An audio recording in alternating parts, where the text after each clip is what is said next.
मैं रोहित सर आज फिर आपके सामने अपने इस पार्थ एजुकेशन यूट्यूब चैनल के माध्यम से प्रस्तुत हूँ। मित्रों, अब हम अपने इस चैनल के माध्यम से एक ऐसी सीरीज शुरू करने जा रहे हैं जिससे आपको ढेर सारी सुविधाएं आपके शिक्षा प्रक्रिया में होने जा रही हैं। आपको पता होगा ये पार्थ एजुकेशन यूट्यूब चैनल लगातार आपकी सहायता करता रहा है। अब इसमें माध्यम से देखिए, अब आपको पता होगा सभी को, अब एनटीए ने नेट का एग्जाम कंडक्ट कराना शुरू किया। एनटीए ने जो नेट का एग्जाम कंडक्ट कराना शुरू किया है, उस नेट के एग्जाम की जो प्रक्रिया है उसमें आप सबको पता होगा अब इसकी प्रक्रियाएं जो हो गई हैं, इसकी सारी प्रक्रियाएं ऑनलाइन हो गई। ऑनलाइन प्रक्रिया के बाद अब जो जून जुलाई 2019 में एग्जाम होने जा रहा है, इस जून जुलाई 2019 में जो नेट के एग्जाम है उसमें ढेर सारे परिवर्तन आ गए हैं। आज मैं अपने इस वीडियो के माध्यम से आपको उन्हीं परिवर्तनों को बताने वाला हूं, और उन परिवर्तनों को अगर आपने नहीं समझा तो आपकी पढ़ाई लिखाई का कोई औचित्य नहीं निकलेगा। आप नेट या जेआरएफ होने के सपने को भूल जाइए। रीजन क्योंकि उसमें बहुत सारे परिवर्तन हुए हैं। जैसे आपको पता है, अभी तक दो पेपर होते थे, एक फर्स्ट पेपर होता था। फर्स्ट पेपर जो होता था वो सभी का कॉमन पेपर है। फर्स्ट पेपर के बाद दूसरा पेपर जो होता था, दूसरा पेपर आपका सब्जेक्ट है, जिस सब्जेक्ट से आपने पीजी किया, जिस सब्जेक्ट से आपने एमए किया। अब फर्स्ट पेपर में 50 क्वेश्चन होते थे और 100 क्वेश्चन होते थे आपके सब्जेक्ट में। इसके आधार पर प्रक्रियाएं चलती थी। इसके आधार पर जब प्रक्रिया चलती है तो इस बार यूजीसी ने 2019 में जो जून जुलाई में एग्जाम होना है उसके लिए ढेर सारे परिवर्तन कर दिए हैं। फर्स्ट पेपर में भी परिवर्तन कर दिए हैं, सब्जेक्ट में भी परिवर्तन कर दिए हैं। आप किसी विषय में, हिंदी, इंग्लिश, संस्कृत, उर्दू, गणित, विज्ञान, किसी भी विषय में आपने पीजी किया है और उसके माध्यम से नेट का एग्जाम देने जा रहे हैं तो 100% आपको ये वीडियो अंत तक देखना ही देखना पड़ेगा। अदरवाइज आपके लिए बहुत नुकसानदायक चीजें सिद्ध होंगी। क्यों? क्योंकि कहा जाता है जो चीजें हमें ज्यादा पढ़नी है उस पर हम फोकस ही नहीं कर पाते, जो चीजें हमें कम पढ़नी है उस पर फोकस कर पाते हैं। पहले अभी इस वीडियो के माध्यम से मैं आपको फर्स्ट पेपर जो कॉमन पेपर होता है, यूजीसी में नियर अबाउट 100 सब्जेक्ट है, किसी भी सब्जेक्ट से आप पीजी किए हों और किसी भी सब्जेक्ट से आप पीजी करके नेट का एग्जाम देने जा रहे हैं तो आपके लिए ये जरूर जानना आवश्यक है कि आपको करना क्या। अगर इन चीजों पर आपने ध्यान केंद्रित नहीं किया तो निश्चित तौर पे आपको कोई ना कोई असुविधा होगी। देखिए, यूजीसी ने अभी तक नॉर्मल कंडीशन क्या था?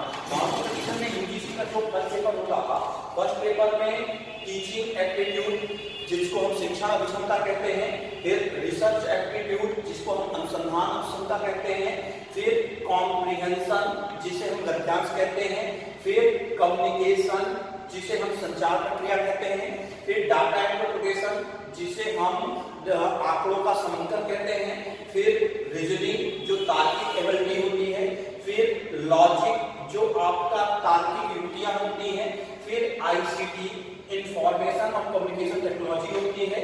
आईसीटी के बाद एनवायरनमेंट होता है, एनवायरनमेंट के बाद हायर होता है और हायर के बाद कुछ क्वेश्चंस आपके कॉन्स्टिट्यूशन के मिलते हैं, संवैधानिक। पुराने पेपर में हर छात्र भी इस सिलेबस के माध्यम से तैयारी कर रहा था, लेकिन अब मैं आपको बता दूं, अगर आपने इस सिलेबस के माध्यम से तैयारी की है तो उस सिलेबस में ये मेरे हाथ में यूजीसी के फर्स्ट पेपर का जो नया सिलेबस आया है मैं उसकी व्याख्या करता हूँ। अगर आपने उसके अनुसार कार्य नहीं किया तो आप फर्स्ट पेपर बहुत ज्यादा पढ़ते भी रह जाओगे, कोई फायदा नहीं मिलेगा आपको।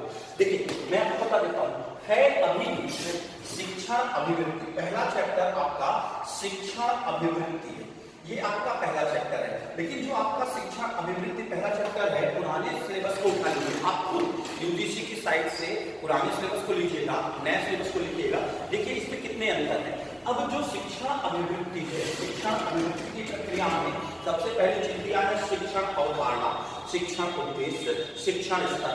पहले इसमें जो देता था नॉर्मल कंडीशन में टीचिंग देता था। और मैं आपको सबसे मजेदार बात बताऊं, फर्स्ट पेपर में अब जितनी भी सीरीज, जितने भी पार्ट, जितने भी टॉपिक आपके जुड़े हुए हैं, सबसे मुख्य चीज, क्योंकि अब कंप्यूटर आधारित प्रणाली हो गई है और कंप्यूटर आधारित प्रणाली होने के कारण, ऑनलाइन एग्जाम होने के कारण आपको कंप्यूटर का बेसिक ज्ञान होना जरूरी है। इसलिए किसी भी पार्ट में ये कंप्यूटर का नॉलेज बहुत आवश्यक है। मैं आपको ये सब इसलिए बता दे रहा हूँ, अंतर क्या है पहले सिलेबस से आपके सिलेबस से। देखिए, मेरा जो अपना खुद का सिलेबस है जिस पर मैं पढ़ाई करता हूँ, मैं एमएड हूँ और एमएड होने के बाद मैंने रिसर्च करना शुरू किया है शिक्षा शास्त्र, और इसमें जो मैक्सिमम चैप्टर हैं आपके वो शिक्षा शास्त्र से संबंधित है। कुछ दूसरे विषयों के टीचर भी फर्स्ट पेपर पढ़ाते हैं या कहीं आप कोचिंग करते हो फर्स्ट पेपर पढ़ते हैं, तो उनके लिए भी मैं सुझाव देना चाहूंगा कि जो नए सिलेबस है उनको देखकर काम करें। जैसे शिक्षण अभिवृद्धि में शिक्षण की अवधारणा है, शिक्षण की अवधारणा के बाद शिक्षण के उद्देश्य, शिक्षण के उद्देश्यों के बाद अब शिक्षण स्तर है। अब इस शिक्षण स्तर में 3 प्रकार के शिक्षण स्तर होते हैं। शिक्षण स्तर में जब हम 3 प्रकार के शिक्षण स्तरों की व्याख्या करते हैं तो सबसे पहला होता है स्मृति, स्मृति के बाद होता है बोध, बोध के बाद चिंतन या विमर्शीय स्तर होता है। पुराने और नए सिलेबस में अंतर देखेंगे, इस बार नया सिलेबस जो लिख के आया है उसमें आप शिक्षण के स्तर देखेंगे तो नेट का जो शिक्षा शास्त्र का सिलेबस है उसमें भी देख लीजिए, इसमें इन तीनों स्तरों में कौन सा मॉडल बनता है, हार्वर्ड मॉडल, मॉन्टेसे मॉडल, बंट मॉडल, उसके बिहार पर काम होगा। तो इस बार के जो प्रश्न आए और जो अभी अभी ऑनलाइन एग्जाम हुआ वो इस नए सिलेबस के बिहार पर हुआ। आपने खुद देखा होगा कि पुराने सिलेबस की चीजें धड़ाम हो गई, उसका रीजन केवल यही था। अब इसमें आपको पढ़ना है कौन सा टीचिंग मॉडल किस स्तर में यूज होता है। दूसरी चीज इसमें कि अगला क्या जुड़ा हुआ है शिक्षार्थी की विशेषताएं। शिक्षार्थी का मतलब जो होता है स्टूडेंट होता है, जो लर्नर होता है, जो सीखने वाला होता है। जैसे आप सीखने वाले हैं तो आप लर्नर हैं, तो आपकी विशेषताओं को लेकर के जो शैक्षिक अपेक्षाएं होती, शैक्षिक अपेक्षाओं के बाद जो सामाजिक अपेक्षाएं होती, सामाजिक अपेक्षाओं के बाद जो संज्ञानात्मक अपेक्षा होती, इसी को लेकर आप उठा के देख लीजिए जिन लोगों ने पेपर दिया होगा, क्योंकि इस बार अलग अलग विषयों के कई दिनों में पेपर हुए तो सबके फर्स्ट पेपर अलग अलग थे। कई प्रश्नों में कई विषयों के फर्स्ट पेपर में ऐसे प्रश्न आए जिसमें संज्ञानात्मक को लेकर जीन प्याजे को लेकर प्रश्न पूछे गए, क्योंकि जीन प्याजे की जो थ्योरी है वो कॉग्निटिव थ्योरी है और इसी में है। अब इसमें आपको साइकोलॉजिकल एफर्ट्स भी जोड़ना है। अब केवल आपको टीचिंग नहीं पढ़ना है, टीचिंग के साथ साथ आपको कंप्यूटर आधारित शिक्षण पढ़ना है, कंप्यूटर आधारित शिक्षण के साथ साथ आपको मनोवैज्ञानिक तथ्यों का प्रयोग करना है। जैसे शिक्षण विधियां, शिक्षण विधियों की अगर हम बात करते हैं तो शिक्षण विधियों में अभी तक परंपरागत शिक्षण विधियों का प्रचलन होता है, हम उसी के आधार पर संचालित करते थे कोई कार्य कोई प्रक्रिया। लेकिन अब जब आप शिक्षण विधियां संचालित करने जाएंगे तो शिक्षण विधियों की प्रक्रिया में अब शिक्षण विधियों के 3 भाग हो गए। एक शिक्षण विधि हो गई जो शिक्षक केंद्रित हो गई, जिसे हम टीचर ओरिएंटेड टीचिंग कहते हैं। दूसरा विद्यार्थी केंद्रित हो गई, जिसे हम स्टूडेंट ओरिएंटेड टीचिंग कहते हैं। और तीसरा जो टीचिंग होती है वो मिक्स्ड टीचिंग होती है, जिसमें कभी कभी शिक्षक केंद्रित व्यवस्था होती है और कभी कभी छात्र केंद्रित व्यवस्था होती है। अब आपको टीचिंग की शिक्षा विधियां इसके आधार पर पढ़नी। अभी तक लोग क्या करते थे, मैं खुद पढ़ाता था तो आगमन निगमन संश्लेषण विश्लेषण, अब ये आपको नहीं पढ़ना। अब आपको पढ़ना है ब्रेन स्टॉर्मिंग मेथड क्या है, अब आपका पढ़ना है प्रोजेक्टिव मेथड क्या है, अब आपको पढ़ना है ग्रुप मेथड क्या है, अब आपको पढ़ना है डिस्कशन मेथड क्या है, अब आपको पढ़ना है टेलीविजन मेथड क्या है, अब आपको पढ़ना है एक्सप्रेसिव मेथड क्या है। ये चीजें आपको पढ़नी है जो पहले से अलग है। मैंने भी बहुत सारे पढ़ाया, बहुत सालों से कोचिंग पढ़ा रहा हूँ, 7-8 सालों से, और यूजीसी फर्स्ट पेपर तभी से पढ़ा रहा हूँ। तो मैंने भी इस बार खुद से अपनी कोचिंग स्टेबल की है। मैंने भी जो ऑनलाइन क्लास आपको मिलती थी पार्थ एजुकेशन, इसी को मैंने ऑफलाइन कर दिया है और इसी को ऑफलाइन करके यहाँ इलाहाबाद प्रयागराज में इलाहाबाद यूनिवर्सिटी के पास डायमंड जुबली छात्रावास है, जिसको डीजे हॉस्टल कहते हैं, उसी के जस्ट सामने जो चर्च लेन वाली रोड जाती है उसी पर मैंने पार्थ एजुकेशन नाम की कोचिंग खुद से खोली है। क्यों? क्योंकि दूसरे की कोचिंग में मैंने देखा छात्रों के साथ दिक्कतें ये होती थी कि मुझे रख दिया जाता था पढ़ाने के लिए, उसके बाद मेरे ऊपर प्रेशर बनाया जाता था आप जल्दी जल्दी सिलेबस खत्म करिए। मैं चाहता हूँ छात्र को पूरा ज्ञान मिले और पूरे ज्ञान के बाद छात्र की प्रक्रियाएं संचालित हो। मैनेजमेंट जब मेरे ऊपर प्रेशर बनाता था तो मैं छात्रों को बता नहीं सकता था, इसलिए छात्रों को लगता है टीचर ने ऐसा किया, लेकिन वास्तविकता तो कुछ और होती है। फिर आपसे मैं कहूंगा पार्थ एजुकेशन इस नाम की अभी तक ऑनलाइन क्लासेज आपको मिलती थी। अब एक चीज और, नेक्स्ट हफ्ते 10 दिन बाद से आपको इसी नाम के ऑनलाइन क्लासेज भी मिलती जाएंगी, लेकिन अभी फिर 10 दिन तक मैं इसी YouTube चैनल के माध्यम से आपके पास इसकी सारी चीजों को जुड़ाता रहूंगा।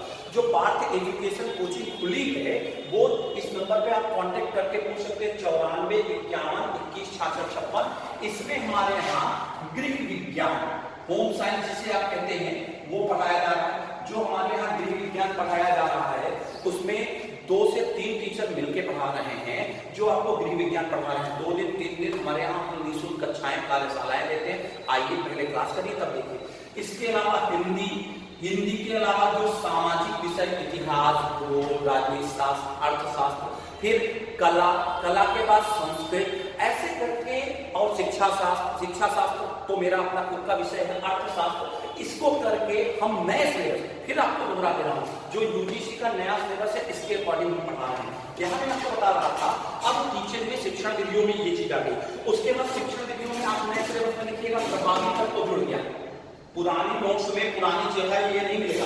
शिक्षण के प्रभावी तत्व, टीचर जितना इफेक्टिव होगा, टीचिंग मॉडल जितना इफेक्टिव होगा, टीचिंग स्ट्रेटजी, शिक्षण व्यवस्था जितनी इफेक्टिव होगी, आपकी टीचिंग एड जितने इफेक्टिव होंगे, आपकी शिक्षण सहायक सामग्री उतनी अच्छी होगी। अब इसी में देखिए, मैंने आपको कहा कि पूरे के पूरे चैप्टर में कंप्यूटर जुड़ गया, तो इसी में देखिए टीचिंग में ही ऑफलाइन बनाम ऑनलाइन क्लासेस जुड़ गई, इसी नए सिलेबस में जुड़ गया, जिसमें भी आपने लिखा है स्वयं प्रभा और मूक्ष।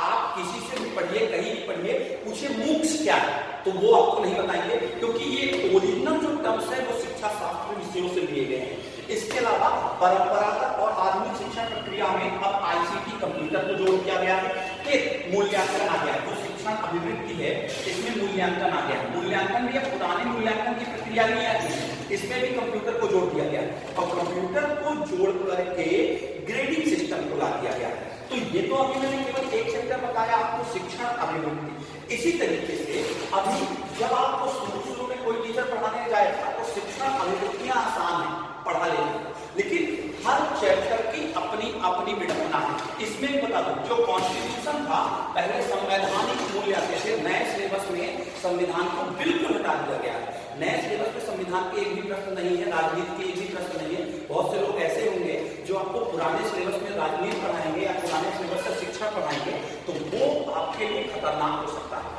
अब देखिए, जो शोध अभिवृत्ति, दूसरा चैप्टर आपका शोध अभिवृत्ति है। शोध अभिवृत्तियों में भी, इस चैप्टर में भी फिर से बदलाव हुआ। मैंने आपको बताया हर टॉपिक में कंप्यूटर को जोड़ दिया गया है। शोध अभिवृत्तियों में देखिए, शोध के अर्थ दिया है, शोध के प्रकार दिया है, शोध के विशेषताएं दी, और मुख्य रूप से जो दिया हुआ है प्रत्यक्षवाद एवं उत्तरवाद और उसके अप्रोच। ये पहले मैंने भी अपनी कक्षाओं में कभी भी नहीं पढ़ाता था, चाहे जहां पढ़ाता था कभी। अब मैंने सब कुछ छोड़ के अपने पार्ट एजुकेशन नाम की खुद की कोचिंग ऑफलाइन स्टेबल कर दी है।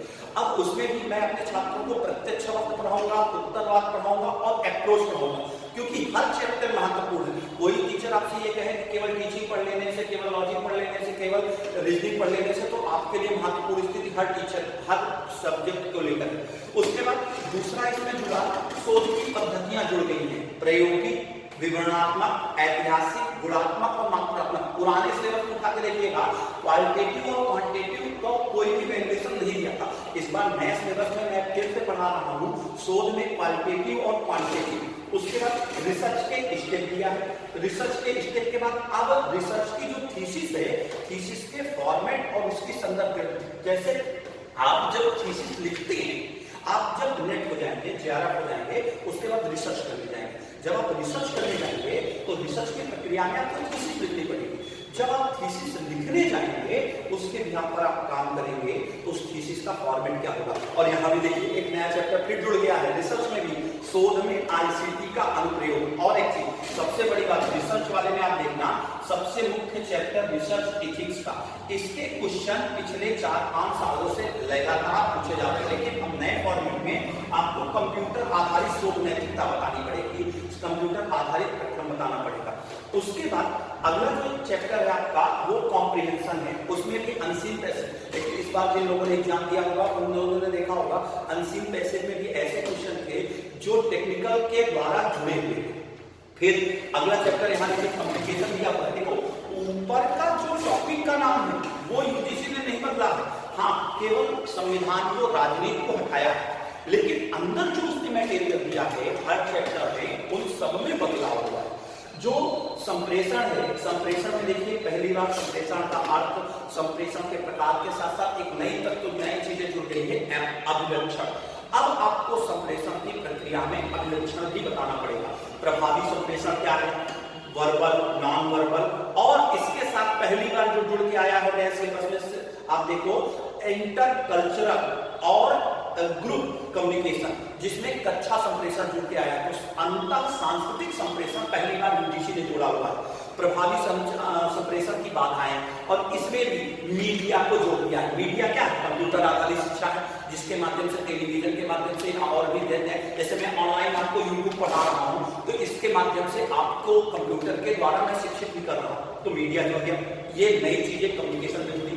फिर रीजनिंग में भी आप देखना पुरानी चीजों से नई चीजों में बदलाव हो गया है। रीजनिंग थ्योरी और प्रैक्टिकल दोनों के क्वेश्चन एक पूछे जाते हैं। इसमें पहला जो चैप्टर जुड़ के आया है तर्क के प्रकार, मतलब टाइप्स ऑफ रीजनिंग जुड़ के आया है। फिर संख्या श्रेणी, अक्षर श्रेणी, कूट और संबंध, फिर गणिती जो मैथमेटिकल रीजनिंग होती है, अंश, समय, दूरी, अनुपात, समानुपात, लाभ, हानि, प्रतिशत, औसत, ये चीजें जुड़ी। मतलब पुराने सिलेबस से रीजनिंग के नए सिलेबस में भी परिवर्तन हो गया है। उसके बाद अगर हम अगली व्याख्या करते हैं, और एक चीज मैं तो जो रिसर्च है, रिसर्च में जब आप रिसर्च वाले पार्ट में कंप्यूटर जोड़ोगे तो उसमें अब आपको टेस्ट भी पढ़ने पड़ेंगे, क्योंकि टेस्ट भी उन्हीं के अप्रोच में काम करते हैं। जैसे T test, F test, Z test, इसकी भी व्याख्या आपको करनी पड़ेगी।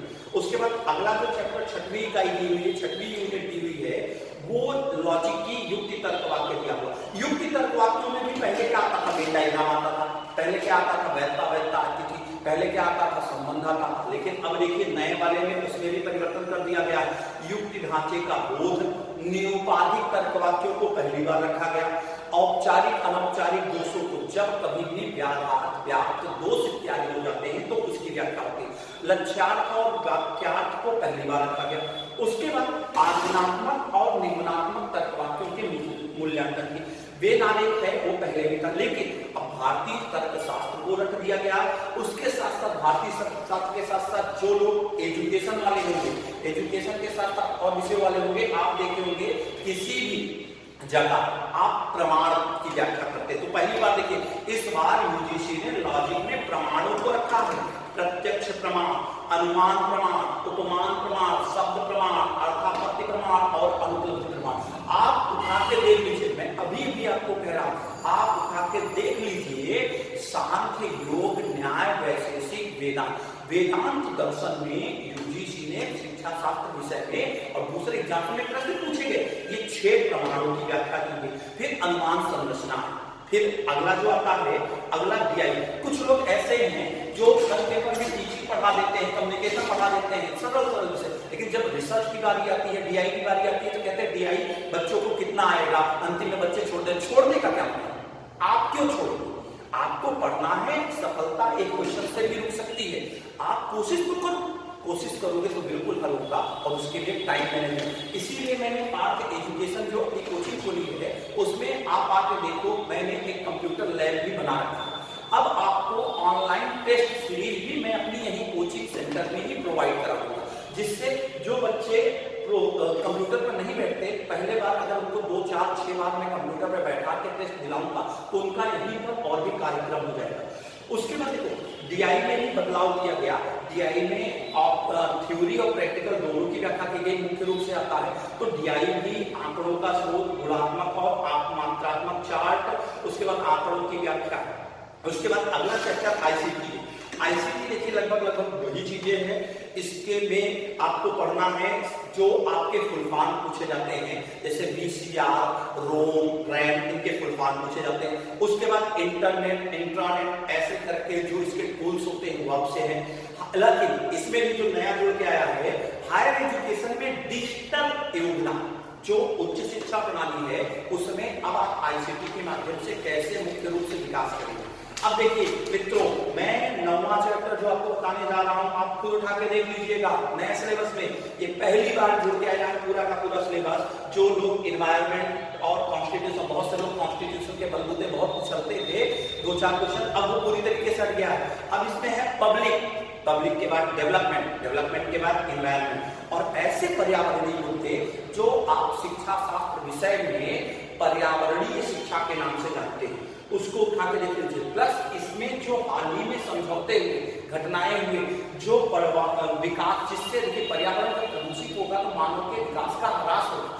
इसलिए मानव विकास के लोगों के लिए विकसित निर्देशित करने के लिए पर्यावरणीय मुद्दों को इसमें रखा गया। और अंत में आपका हायर एजुकेशन है, हायर एजुकेशन में भी बदलाव हो गया, पुराने सिलेबस से नए सिलेबस में बदलाव हो गया। उच्च शिक्षण संस्थाएं जो प्राचीन समय की थी वो जोड़ी गई। स्वतंत्रता के बाद उच्च शिक्षण में शोध का क्या महत्वपूर्ण योगदान रहा वो जोड़ा गया। प्राचीन, पाश्चात्य और गैर पाश्चात्य प्रक्रियाओं को जोड़ा गया। व्यावसायिक और तकनीकी कौशल, ये जो चीजें जुड़ी ये आपकी पूरी की पूरी नई जुड़ी। इसी में नीतियां, सुशासन और राजनीतिक प्रशासन है। मैं आपको बता दूं ये राजनीति पॉलिटी वाला नहीं है, ये राजनीति हायर एजुकेशन में शिक्षा शास्त्र विषय में आप उठा के देख लीजिए, एक पेपर चलता है एडमिनिस्ट्रेशन, शैक्षिक प्रशासन और प्रबंधन, एडमिनिस्ट्रेशन और मैनेजमेंट, ये उसका नीतियां, सुशासन, राजनीतिक प्रबंधन पर। इस तरह करके यूजीसी ने फर्स्ट पेपर में कुल 10 चैप्टर रखे हैं। हर चैप्टर से 5-5 क्वेश्चन की व्याख्या की है और प्रत्येक क्वेश्चन 2 अंकों के होंगे। अब मित्रों ये तो थी केवल फर्स्ट पेपर की बात, क्योंकि इस फर्स्ट पेपर के माध्यम से प्रत्येक छात्र, चाहे वो हिंदी का हो, संस्कृत का हो, गणित का हो, विज्ञान का हो, अंग्रेजी का, आपको नए सिलेबस से पढ़ाया जाए तो आप पढ़ो, अदरवाइज पुराने सिलेबस की चीजें अब बेकार हैं और आप मेहनत करके 2 महीने 3 महीने बाद जब देखोगे तो वही निष्कर्ष निकलेगा कि जो चीज 3 महीने पहले थे वही 3 महीने बाद। समय अभी भी जागो, जाग करके आंख खोलो, आंख खोल कर आप क्रियान्वयन करना शुरू करें, पढ़ाई करना शुरू करें। आपको अगर मुझसे कोई भी सहायता चाहिए तो मैं इस YouTube चैनल के माध्यम से आपके पास जुड़ा हुआ हूँ। बहुत से लोग शिकायत करते हैं कि मैं रेगुलर नहीं आता, तो मैं मित्रों बता दूं मैं भी पढ़ाई कर रहा हूँ, साथ ही साथ मैं भी पढ़ा रहा हूँ।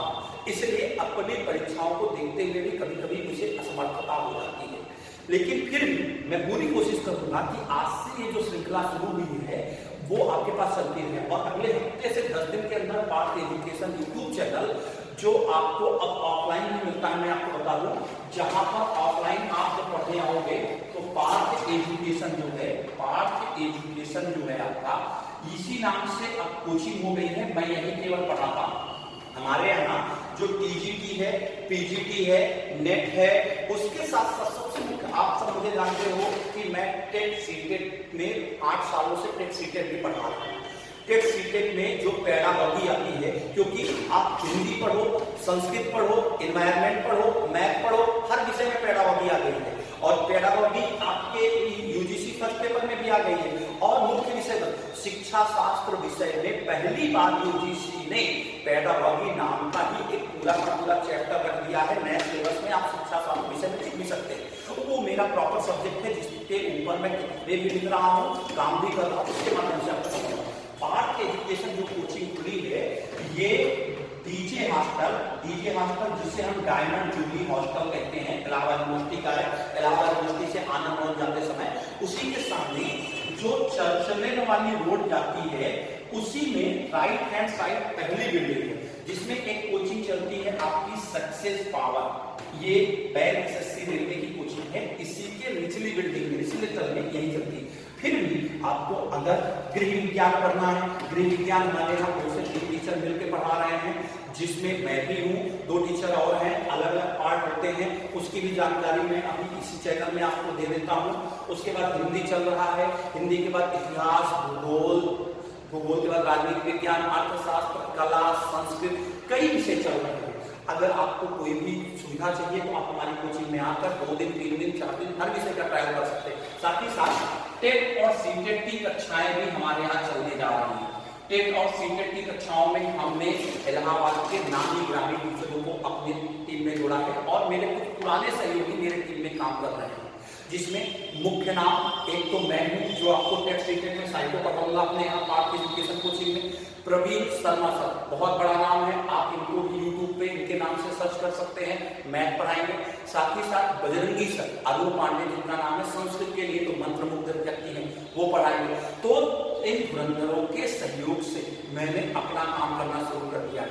अब आपको ये मेरा YouTube चैनल लगातार अपनी सुविधाएं देता रहेगा और फिर भी कोई क्वेरी होती है तो ऑफलाइन कोचिंग, ऑनलाइन कोचिंग, दोनों कोचिंग, YouTube से संबंधित कोई भी जानकारी हो तो 9451216656 इसके माध्यम से आप मुझसे जुड़कर अपनी क्वेरी कर सकते हैं। फिर भी अगर आपको कोई सुविधा होती है तो आप इसी नंबर पर मुझे व्हाट्सएप कर सकते हैं। Thank you very much.